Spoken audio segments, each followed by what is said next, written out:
नमस्कार। कृष्णसार एफएम 94 मेगाहर्जको उत्पादन पश्चिम डायरीमा माया अधिकारी र राकेश मिश्रको हार्दिक स्वागत छ। सुरु गरौं पश्चिम डायरीका मुख्य खबरका शीर्षकहरू।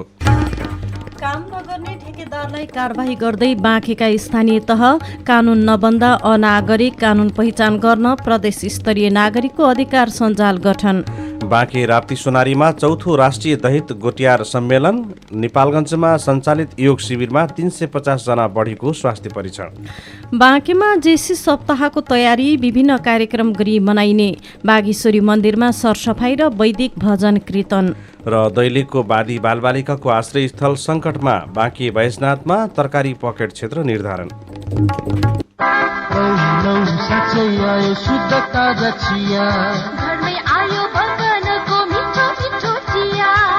प्रतिशत ताजा प्रशोधित चिया, कडा रङ मिठो स्वादको, दाना र धुलो दुबै, मुना मुना मुना चिया, मुना मुना मुना मुना चिया, मुना मुना मुना मुना चिया।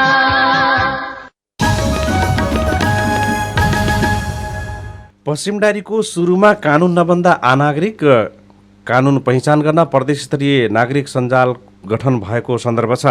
लुम्बिनी प्रदेशको विभिन्न जिल्लामा रहेर पहिचानको अधिकारका लागि वकालत गर्दै आएका कानुन र अधिकार कर्मीहरूले संविधान जारी भएको 7 वर्ष बढी भइसक्दा समेत नेपाल नागरिकता ऐन 2063मा संविधान अनुरूप संशोधनहरू हुन नसकेको जनाउँदै कानुनी पहिचानको अधिकार सुनिश्चितताका लागि लैङ्गिक र वंशी अधिकार सहितको नागरिकता विधेयक पास गर्न विज्ञप्ति मार्फत माग गरेका छन्।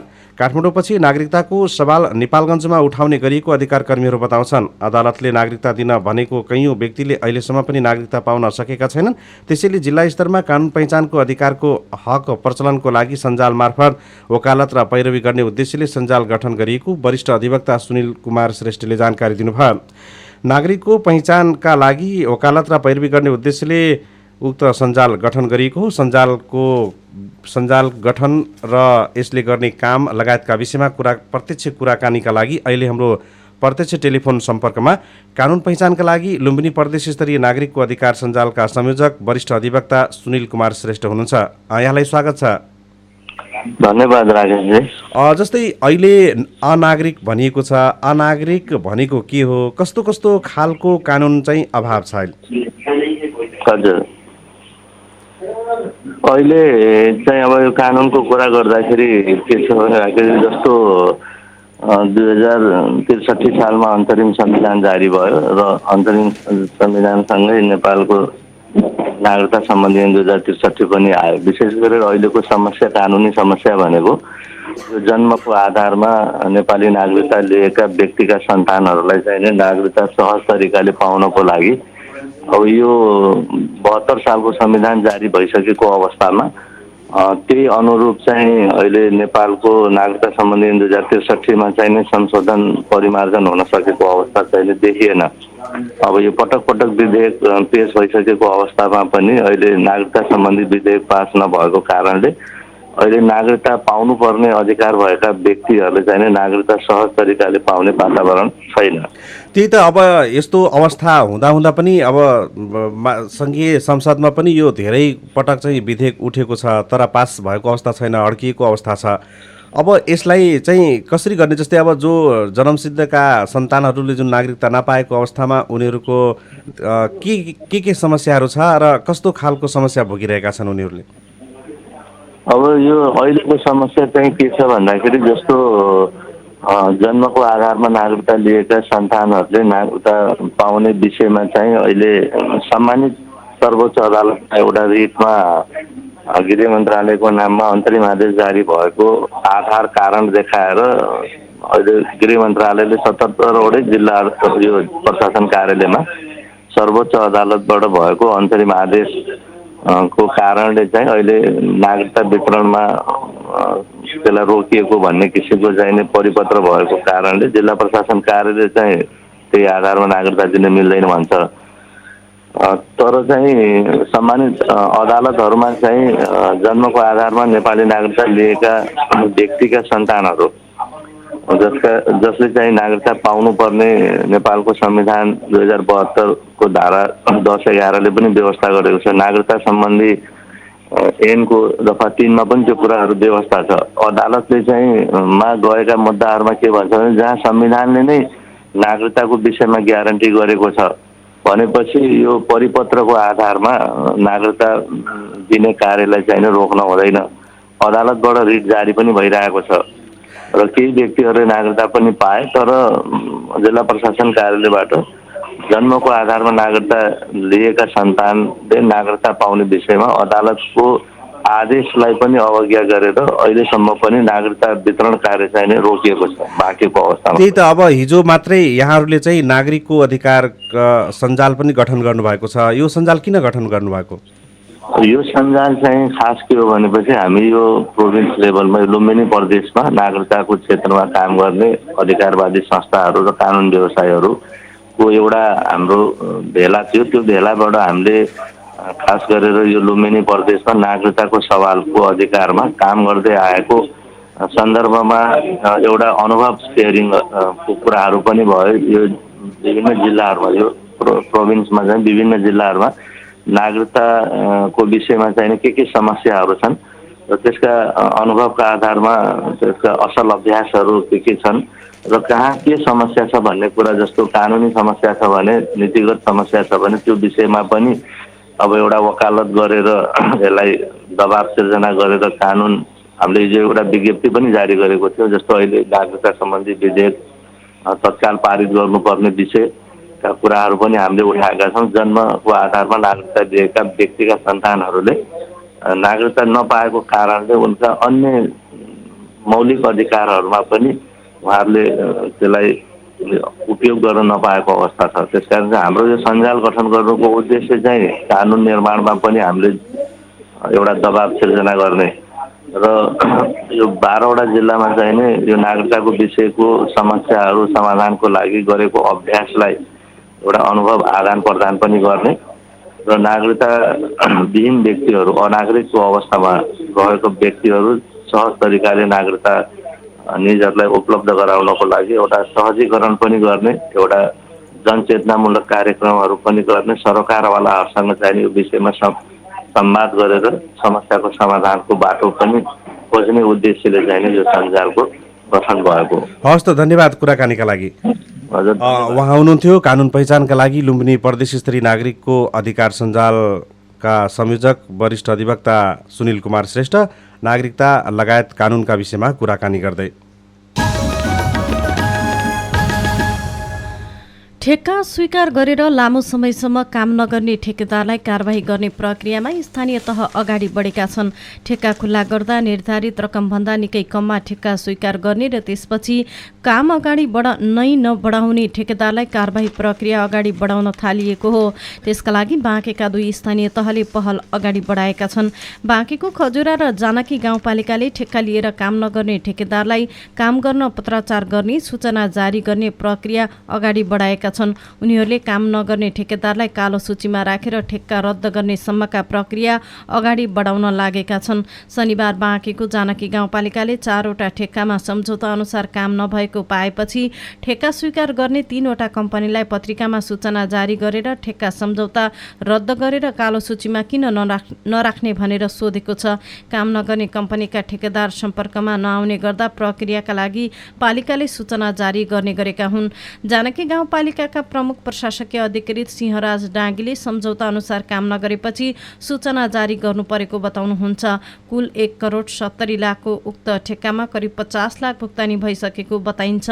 कार्य प्रगति भने सम्झौता अनुसार नभई न्यून रहेको छ। सूचना जारी गरेको ठेक्कामा 1 करोड 20 लाख भुक्तानी बाँकी रहेको छ। प्रमुख प्रशासकीय अधिकृत सिंहराज डाँगीले भन्नुभयो। यसैबीच खजुरा गाउँपालिकाले अलपत्र बहुवर्षीय योजनाका ठेकेदारहरूलाई बोलाएर छलफल गरेको छ।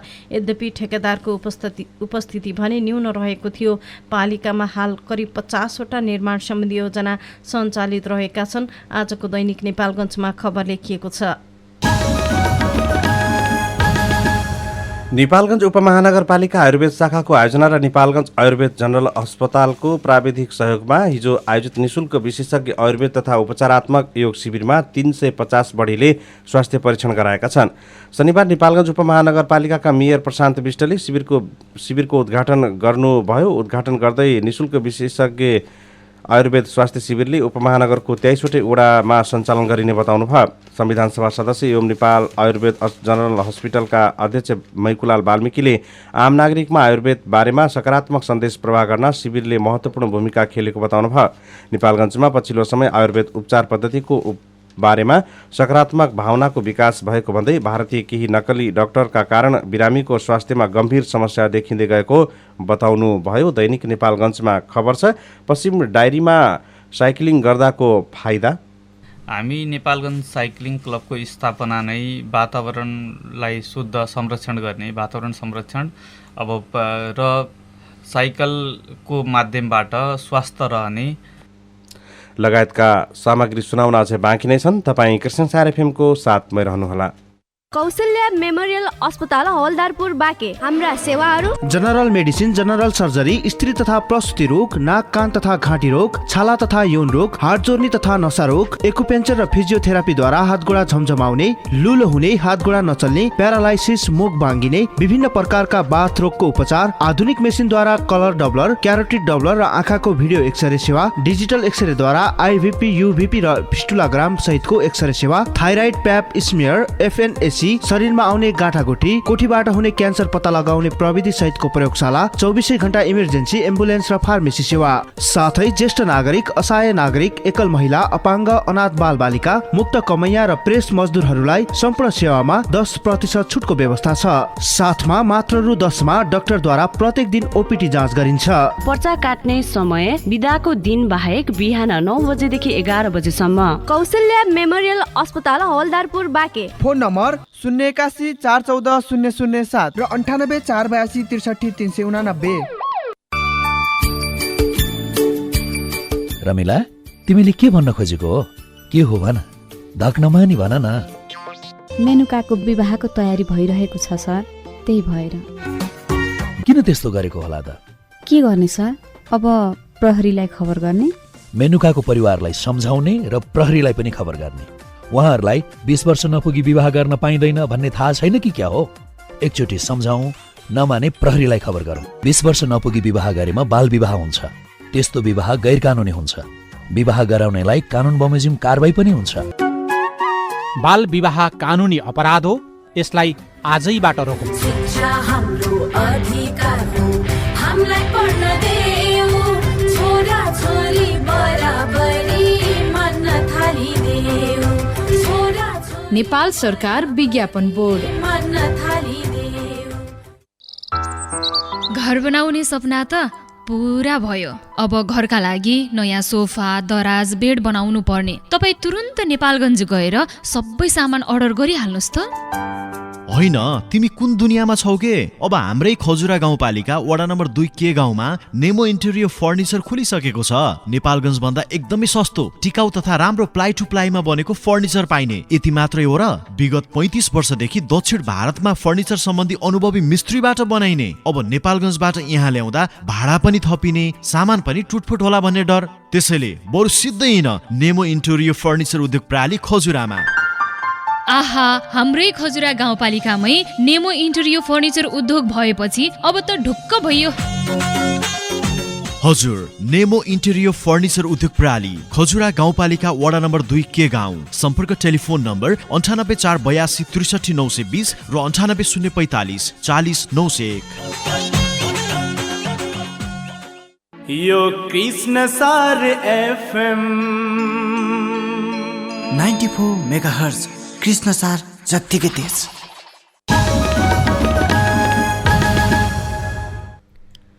विश्रामपछि पश्चिम डायरीमा फेरि स्वागत छ। कृष्णसार एफएम 94 मेगाहर्जको उत्पादन पश्चिम डायरी कृष्णसारएफएम.com मा इन्टरनेटबाट प्रत्यक्ष वा डाउनलोड गरेर पनि सुन्न सकिन्छ।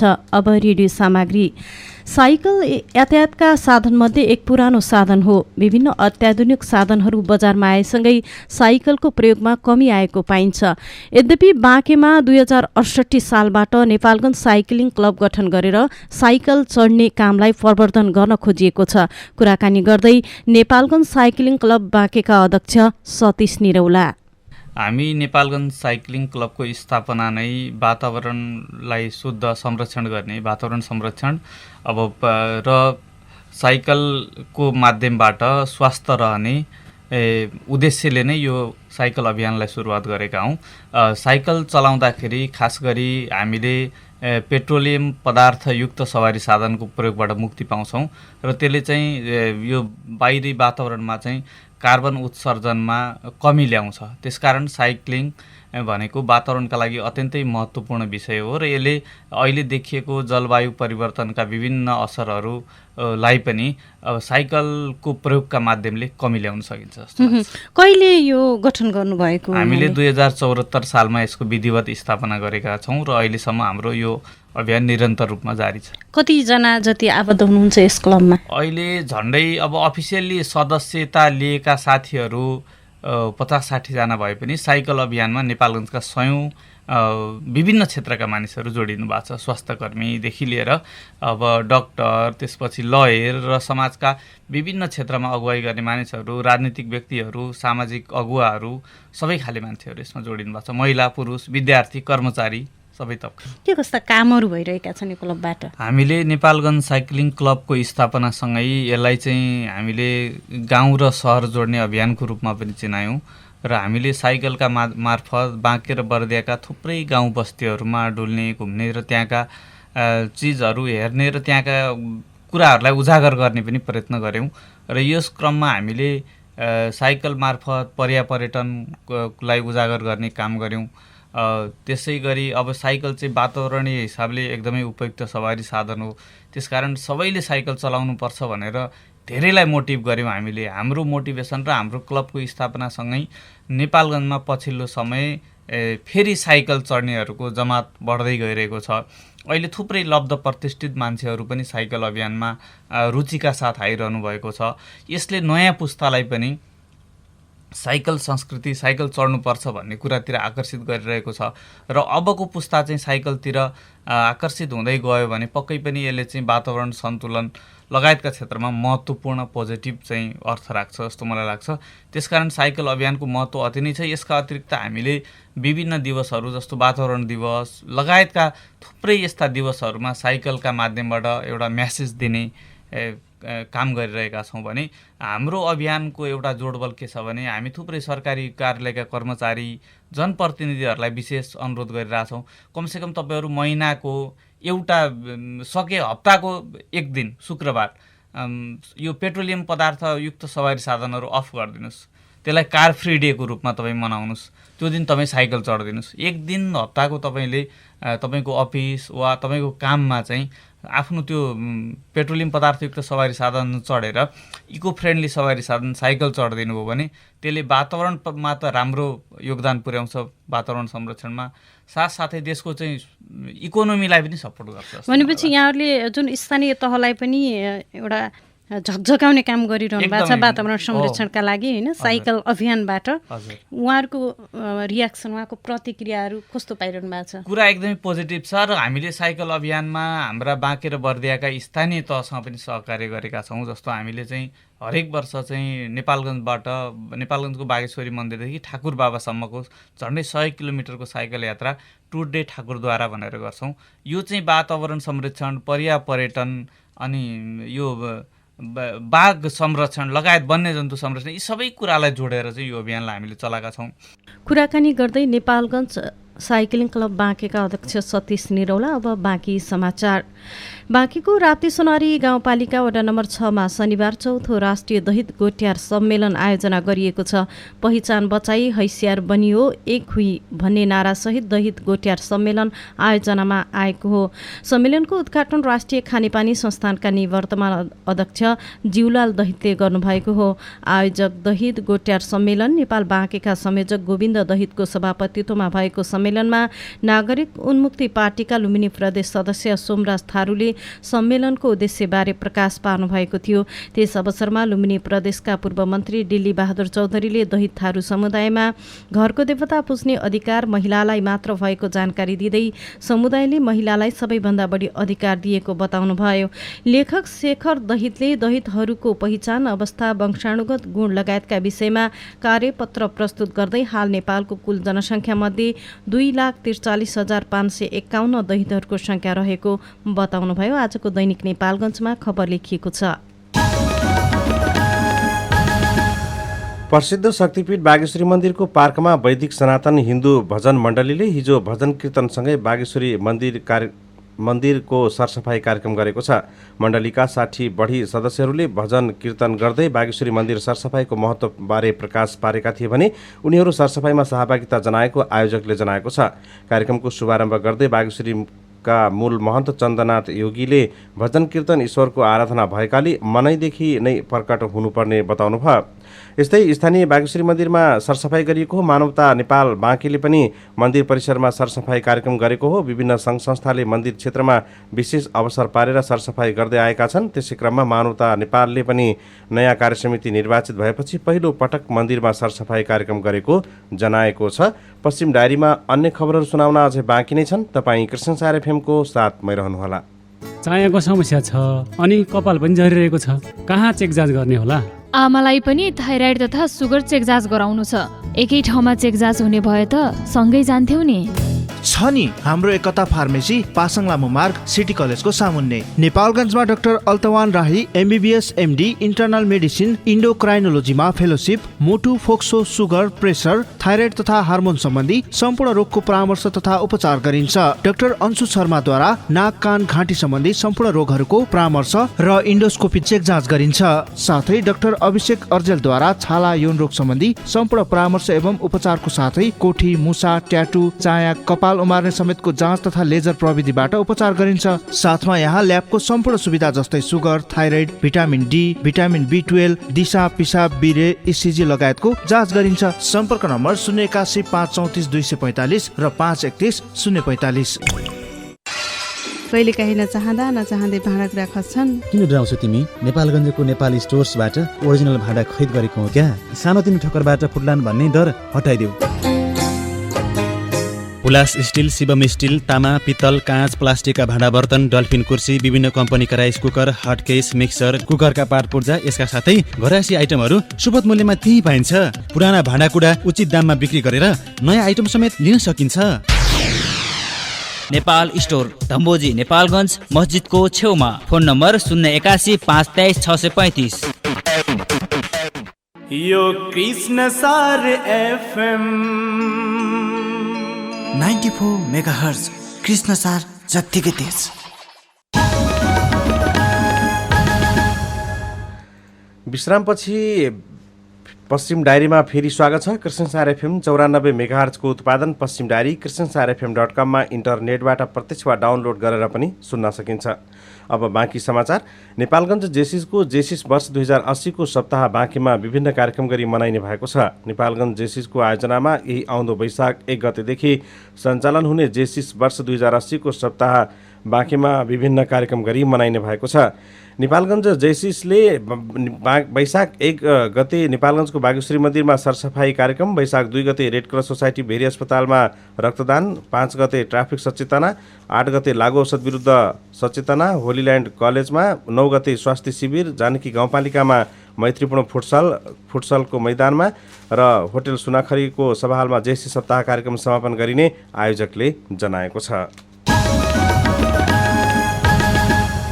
बाँकेको बैजनाथ गाउँपालिकाका 5वटा ओडालाई तरकारी पकेट क्षेत्र निर्माण गर्न थालिएको छ। किसानलाई कृषिमा आत्मनिर्भरसँगै व्यवसाय बनाउन र यहाँको उत्पादन बढाउन बैजनाथले तरकारी पकेट क्षेत्र निर्माण गर्न थालेको हो। उक्त पकेट क्षेत्र निर्माणका लागि पालिकाले अहिले तयारी थालेको छ। पहिलो चरणमा ओडा र स्थान छनौट गरिएको छ। पकेट क्षेत्रका लागि स्थान छनौटपछि त्यस क्षेत्रका किसानलाई पालिकाले तरकारी खेतीका लागि आवश्यक सहयोग गर्न सुरु गरेको छ। ओडा नम्बर 1, 2, 4, 7 भात र आठलाई तरकारी पकेट क्षेत्रका लागि तयारी गरिएको बैजनाथ गाउँपालिकाले जनाएको छ। पालिकाका अनुसार वडा नम्बर 3 को एउटा बस्तीलाई पनि पकेट क्षेत्रका रूपमा विकसित गरिँदैछ।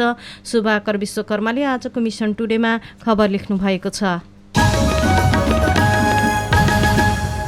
जाजरकोटको भेरीगङ्गा नगरपालिकाकी 10 वर्षीय वन्दना बादी प्रदेश राजधानी वीरेन्द्रनगरमा बस्नुहुन्छ। परिवारको आर्थिक अवस्था कमजोर भएकै कारण उहाँले पढाइमा वञ्चित हुनु परेको थियो।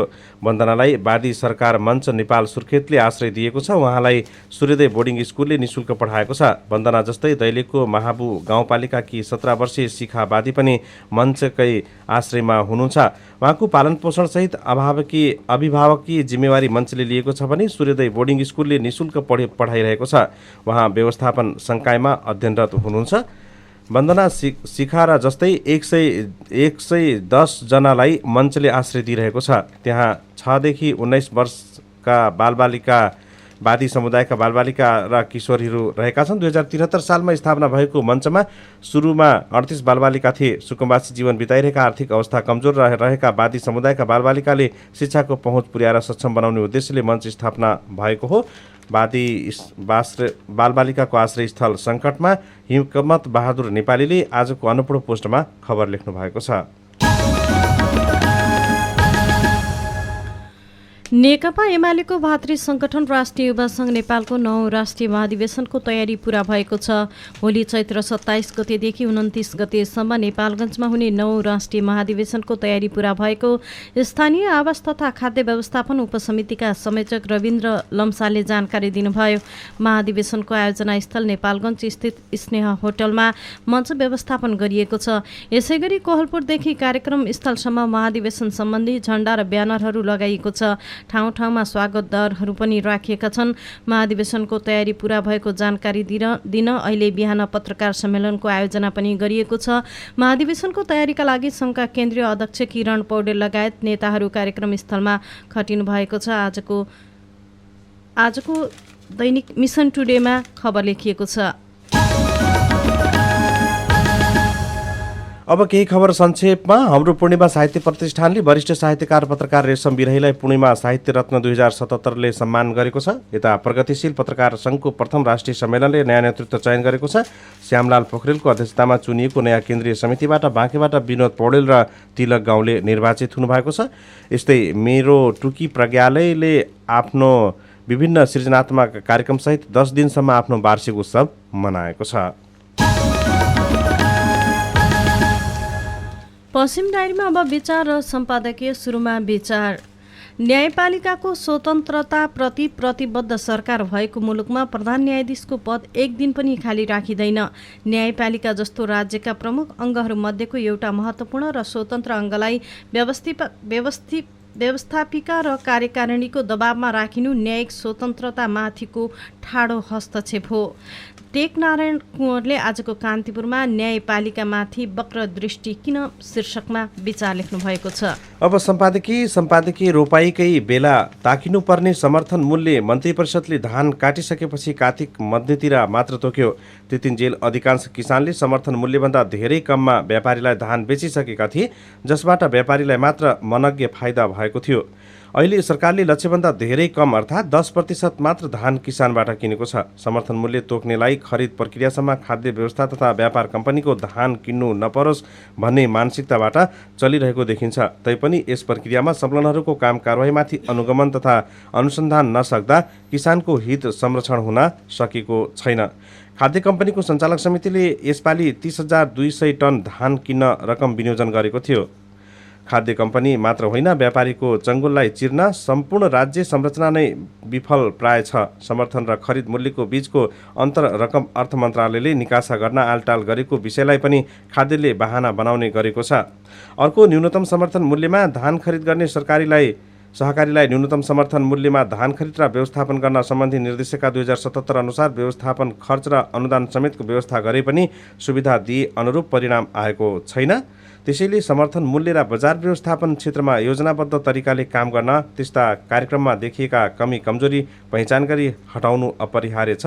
जसरी हुन्छ सरकारले सूझबुझका पूर्ण पहल थाली किसानहरूलाई पसिनाको उचित मोल दिलाउनु पर्छ भनेर आजको कान्तिपुरमा आफ्नो सम्पादकीयमा लेखेको छ। यिनै खबरसँगै बिहान 6:30 बजेको पश्चिम डायरी सकियो। बिदा माग्नु अघि मुख्य मुख्य खबरका शीर्षकहरू फेरि एकपल्ट।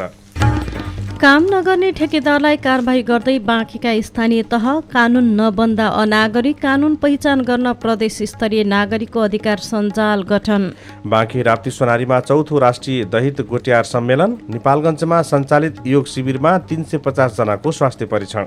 बाँकीमा जेसी सप्ताहको तयारी, विभिन्न कार्यक्रम गरी मनाइयो। बागेश्वरी मन्दिरमा सरसफाई र वैदिक भजन कीर्तन। र दैलेखको बादी बालबालिकाको आश्रयस्थल सङ्कटमा। बाँकी बैजनाथमा तरकारी पकेट क्षेत्र निर्धारण। हवस् त, पश्चिम डायरीका प्राविधिक साथी मानसँगै माया र म राकेश पनि बिदा हुन्छौँ। आज चैत्र 26 गते आइतबार 9 अप्रेलको दिन सबैका लागि शुभ रहोस्। नमस्कार।